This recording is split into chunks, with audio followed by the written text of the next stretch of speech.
بسم اللہ الرحمن الرحیم۔ السلام علیکم، میں ہوں کلثوم اور آپ دیکھ رہے ہیں میرا یوٹیوب چینل۔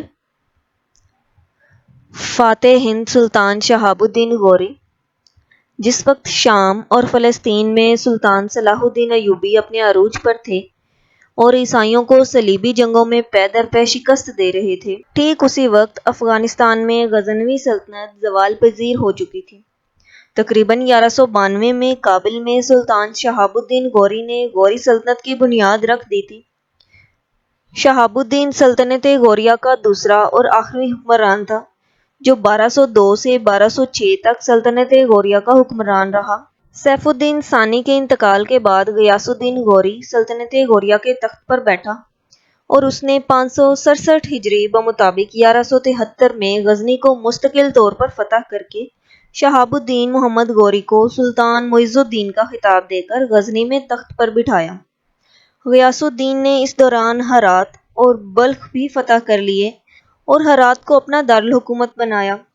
سلطان شہاب الدین غوری اگرچہ اپنے بھائی کا نائب تھا، لیکن اس نے غزنی میں ایک آزاد حکمران کی حیثیت سے حکومت کی اور پاکستان اور شمالی ہندوستان کو فتح کر کے تاریخ میں مستقل مقام پیدا کر لیا۔ 598 ہجری میں اپنے بھائی کے انتقال کے بعد وہ پوری غوری سلطنت کا حکمران بن گیا۔ شہاب الدین محمد غوری کی فوجی کارروائیاں موجودہ پاکستان کے علاقے سے شروع ہوئیں اور وہ مشہور عالم درہ خیبر کی بجائے درہ گومل سے پاکستان میں داخل ہوا۔ اس نے سب سے پہلے ملتان اور اچ پر حملے کیے، جو غزنویوں کے زوال کے بعد ایک بار پھر اسماعیلی فرقے کا گڑھ بن گئے تھے۔ یہ اسماعیلی ایک طرف مصر کے فاطمی خلفاء کے ساتھ اور دوسری طرف ہندوستان کے ہندوؤں سے قریبی تعلق قائم کیے ہوئے تھے۔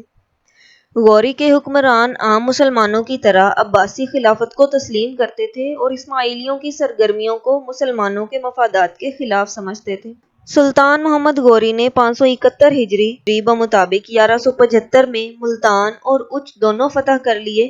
اس کے بعد 575 ہجری بمطابق 1179 میں محمد غوری نے پشاور اور 574 ہجری بمطابق 1182 میں دیبل کو فتح کر کے غوری سلطنت کی حدود کو بحیرہ عرب کے ساحل تک بڑھا دیا۔ لاہور اس کے نواح کا علاقہ ابھی تک غزنوی خاندان کے قبضے میں تھا، جن کی حکومت غزنی پر جہاں سوز کے حملے کے بعد لاہور منتقل ہو گئی تھی۔ شہاب الدین محمد غوری نے 582 بمطابق 1186 میں لاہور پر قبضہ کر کے غزنوی خاندان کی حکومت کو بالکل ختم کر دیا۔ لاہور اور پاکستان کو فتح کرنے کے بعد شہاب الدین نے بھٹنڈا کو فتح کیا، جو پہلے غزنوی سلطنت میں شامل تھا، لیکن اس وقت دہلی اور اجمیر کے ہندو راجا پرتھوی راج کے قبضے میں تھا۔ پرتھوی راج نے جب یہ سنا کہ شہاب الدین نے بھٹنڈا کو فتح کر لیا تو وہ ایک زبردست فوج لے کر، جس کی تعداد 2 لاکھ تھی، مسلمانوں سے لڑنے کے لیے نکلا۔ دہلی کے شمال مغرب میں کرنال کے قریب تلاوڑی کے میدان میں دونوں افواج میں خوب لڑائی ہوئی، لیکن شہاب الدین کی فوج تھوڑی تھی، اس کو شکست ہوئی اور وہ بری طرح زخمی ہو گیا۔ اسی حالت میں ایک سپاہی اس کو بچا کر لے گیا۔ شہاب الدین کو اس شکست کا اتنا رنج ہوا کہ 1 سال تک اس نے عیش و آرام کی زندگی نہیں گزاری۔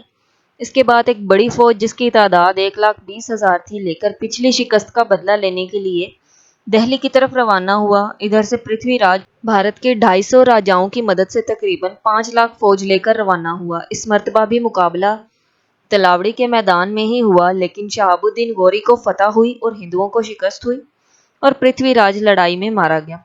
پرتھوی راج کو شکست دینے کے بعد شہاب الدین نے دہلی اور اجمیر بھی فتح کر لیا اور اس کے سپہ سالار ملک محمد ابن بختیار خلجی نے آگے بڑھ کر بہار اور بنگال کو زیر نگین کیا۔ اس طرح پورا شمالی ہندوستان اور موجودہ پاکستان مسلمانوں کے قبضے میں آ گیا۔ اس جنگ کو مسلم تاریخ میں بہت اہمیت حاصل ہے۔ جس طرح جنگ قادسیہ نے ایران اور فارس کا علاقہ مسلمانوں کے حوالے کر دیا تھا اور جنگ یرموک نے بازنطینی سلطنت کی کمر توڑ دی تھی، اسی طرح اس جنگ کی وجہ سے پہلی بار مسلمانوں کی دہلی پر حکومت بنی اور ہندوستان کے قلب میں مسلم ریاست وجود میں آئی۔ انہیں فتوحات کی بنا پر سلطان محمد غوری کو فاتح ہند کا خطاب دیا گیا۔ جب پرتھوی راج کو زنجیروں میں جکڑ کر سلطان کے سامنے لایا گیا تو سلطان کو اپنی سال پرانی شکست اور ساتھیوں کی شہادت یاد آ گئی۔ اس سے پہلے کہ آپ کو انتقامی کارروائی کرتے، آپ کو اجمیر سے ایک بزرگ پیغام بھیجتے ہیں اور اپنے پاس طلب کرتے ہیں۔ سلطان جب ان بزرگ کی خدمت میں حاضر ہوتے ہیں تو یہ دیکھ کر حیران ہو جاتے ہیں کہ یہ تو وہی شخصیت ہیں جو ان کے خواب میں آئی تھی۔ حضرت معین الدین چشتی کے چہرے پر نظر پڑتے ہی آپ اپنی پگڑی اتار کر ان کے قدموں میں رکھ دیتے ہیں تو سلطان معین الدین خود اپنے ہاتھ سے ان کو پگڑی پہناتے ہیں اور اپنی بہت سی دعاؤں کے ساتھ رخصت کرتے ہیں۔ حضرت معین الدین چشتی کا حکم نافذ کیا جا چکا تھا۔ سلطان اپنے ساتھ پرتھوی راج کو بیڑیوں میں جکڑ کر غزنی لے جاتا ہے اور اس کے گناہوں کی سزا کے طور پر اسے سزائے موت دے دی جاتی ہے۔ 1206 تک سلطان اپنی وسیع و عریض سلطنت پر حکومت کرتے رہے، جس کا ایک سرا ہندوستان کے مشرق تک اور دوسرا افغانستان کے مغرب تک پھیلا ہوا تھا۔ مگر 1206 میں ہندوستان اور بنگال میں مسلم اقتدار کے بانی اور ایک بیدار معزز حکمران کی حیثیت سے شہاب الدین غوری کا پایہ بہت بلند ہے۔ اس کی فتوحات محمود غزنوی کی لشکر کشی کے مقابلے میں زیادہ مفید ثابت ہوئیں۔ وہ محمود کی طرح کسی علاقے کو فتح کر کے واپس نہیں جاتا تھا، بلکہ اس کو اپنی سلطنت میں شامل کر لیتا تھا۔ اس نے برصغیر پاک و ہند میں مسلمانوں کی مستقل حکومت قائم کر دی اور اسی طرح وہ کام مکمل کر دیا جو 500 سال قبل محمد بن قاسم نے شروع کیا تھا۔ شہاب الدین کے زمانے میں غیر مسلموں کی اکثریت نے اسلام قبول کیا۔ دریائے جہلم اور سندھ کے درمیان کھوکھر نامی ایک قوم آباد تھی جن کے یہاں ایک مسلمان قید تھا۔ یہ مسلمان ان لوگوں کو اسلام کی خوبیاں بیان کرتا رہتا تھا جسے وہ لوگ بڑی دلچسپی سے سنتے تھے۔ ایک دن ان کے سردار نے کہا کہ اگر میں مسلمان ہو جاؤں تو تمہارا بادشاہ میرے ساتھ کیا سلوک کرے گا؟ مسلمان قیدی نے جواب دیا کہ اگر تم مسلمان ہو جاؤ تو میں یقین دلاتا ہوں کہ بادشاہ تمہارے ساتھ بڑا اچھا سلوک کرے گا۔ کھوکھروں کے سردار نے جب یہ بات سنی تو اسلام لے آیا۔ مسلمان نے ایک خط کے ذریعے اپنی گفتگو کی اطلاع سلطان شہاب الدین غوری کو دی۔ شہاب الدین نے اس کے جواب میں سردار کو انعام و اکرام سے نوازا اور علاقے کی جاگیر بھی اسی کو دے دی۔ اس کے بعد اس کی قوم نے بھی اسلام قبول کر لیا۔ اسلام قبول کرنے سے قبل کھوکھر بہت سی برائیوں میں مبتلا تھے، جن میں ایک دختر کشی بھی تھی۔ یہ لوگ عہد جاہلیت کے عربوں کی طرح لڑکیوں کو قتل کر دیتے تھے۔ اسلام لانے کے بعد یہ بری رسم بھی ختم ہو گئی۔ پاکستان میں بلوچستان کے پہاڑی علاقوں کے پٹھان بھی اسی زمانے میں اسلام لائے۔ یہ وہ زمانہ تھا جب سلجوقیوں کے بعد خراسان اور ترکستان میں خوارزم شاہی خاندان کی حکومت قائم ہو گئی تھی۔ غوریوں کی اس خاندان سے مسلسل لڑائیاں رہتی تھیں۔ غیاث الدین کے بعد شہاب الدین کے زمانے میں یہی لڑائیاں جاری رہیں۔ ان لڑائیوں کے سلسلے میں شہاب الدین 601 ہجری میں انہی لڑائیوں کے سلسلے میں شہاب الدین 601 ہجری میں خوارزم تک پہنچ گیا، لیکن وہاں اس کو شکست ہوئی اور یہ مشہور ہو گیا کہ محمد غوری جنگ میں کام آ گیا۔